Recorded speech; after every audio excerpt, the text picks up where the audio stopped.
So let's look at a method of deriving an equation for the inverse Laplace transform. So we're going to do this by thinking about the Laplace transform of just a variation on the Fourier transform. So we've seen in a previous video that if we were to take the Fourier transform of a function f of t, but if we were also to add in the extra factor of e to the minus sigma t, then this thing here becomes the Laplace transform. So all the only difference between the Fourier transform and Laplace transform is the function gets modulated by that extra function e to the minus sigma t. So inside these brackets here is just the Laplace transform in effect. So we're taking the Fourier transform of this modified function, and then if we find the inverse Fourier transform of it, in effect we'll be finding the inverse Laplace transform. So what we can do is, once we've written this out, we can see that the inverse of the Fourier transform is just going to disappear because these are inverses. So you're just going to end up with what you have inside the brackets, which is your f of t e to the minus sigma t. So the inverse transform of the sigma plus I omega is just equal to the f of t e to the minus sigma t.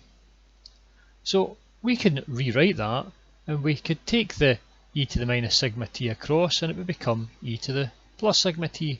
So you would just be left with f of t equals e to the sigma t inverse transform of the sigma plus I omega.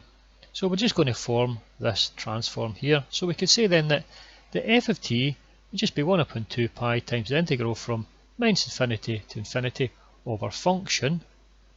So this is our function here as the f of sigma plus I omega, and it's going to be e to the minus I omega t, because in effect this is just the inverse transform, and we're multiplying it by that extra function e to the sigma t all by d omega.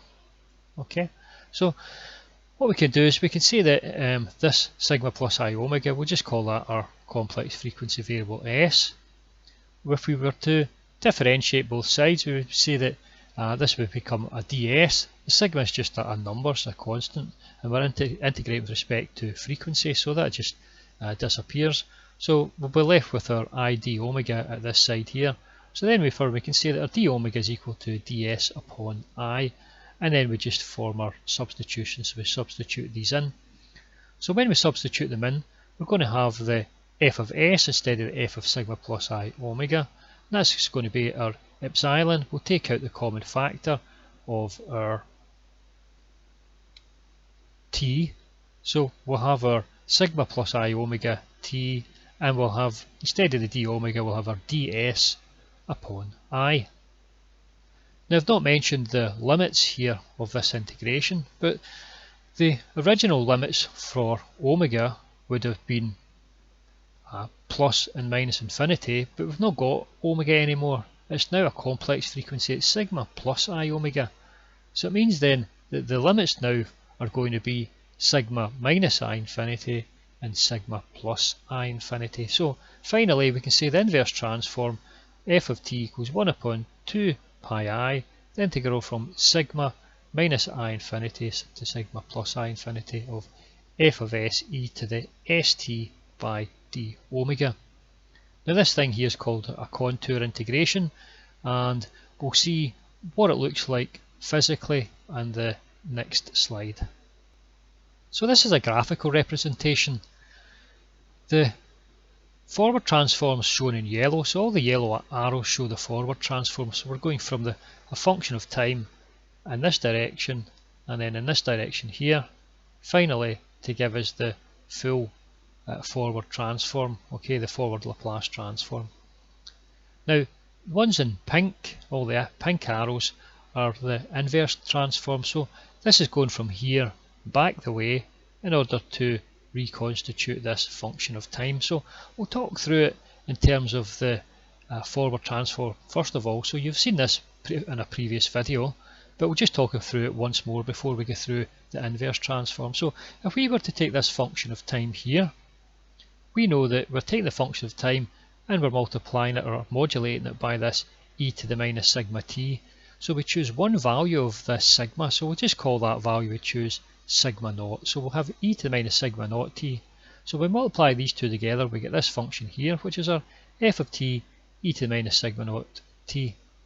We then take this function, and we know this function here modulates a cos omega t surface, and it modulates a sin omega t surface. And when we integrate with respect to time, so integrate in this direction, then this one cut here of this complex plane, so it's the I omega, and this is the sigma axis. So this one part of it, we've generated the real part and the imaginary part. And then we take the real imaginary part and we form the magnitude of those, and this gives us one slice of the Laplace surface. And you remember I said that in order to generate the entire Laplace surface, you have to vary that value of sigma and then redo it over and over again. Okay, so that's how we get a Laplace surface. Now, we're not doing this here, we're doing the inverse transform, so we're not going to follow the little pink line. So if we have one, we only need to take one surface of our Laplace transform. Okay, so in effect, when we've seen that our limits were going to be from omega is a value of sigma minus I infinity plus I infinity. So we're in effect we're only looking at this one segment here, and this here in effect is our contour integration. Okay, so whenever we break this here down into the real and imaginary part, so we work back the way here and we break this function here, which is the magnitude, down into its component parts, which is the real part and the imaginary part. Now this is the crux of the whole thing here. The fact is now that when we did the forward transform, this function here was modulating the surfaces, but when we're doing the inverse transform, it's these functions here, which is the real part here and the imaginary part, that modulate the cos and the sin omega t surfaces. Now let's imagine we have worked through that, the surfaces have been modulated, and then we're going to integrate the function, and when we integrate it, it's going to give us this particular function here. So we could just say, we'll just give it, we'll just draw the function out. Okay, so let's say we've worked through this here and we've integrated it, and it will give us this one function. We'll call that function f1 of t. Okay, but I don't know what it looks like. I've just generated something just to show that it generates a function. Now again, the cos omega t is going to generate another function. And then what we do is we add the two functions up. So we get a function f1 plus f2. And then we multiply that function. Now we're multiplying that function by e to the sigma naught t. It's not e to the minus sigma naught t, it's e to the sigma naught t. And when we multiply these two functions together, it will reconstitute this function of time. Of course, we have to do it with the correct value of sigma naught. It's the same value of sigma naught that was generated with the sigma naught here. So we can see that we can reconstitute a function of time by just using one cut of that Laplace surface. So that hopefully that gives a bit of a graphical intuition as to what's happening whenever we're doing the inverse Laplace transform. So thank you for listening, and I'll get you on the next video. Goodbye.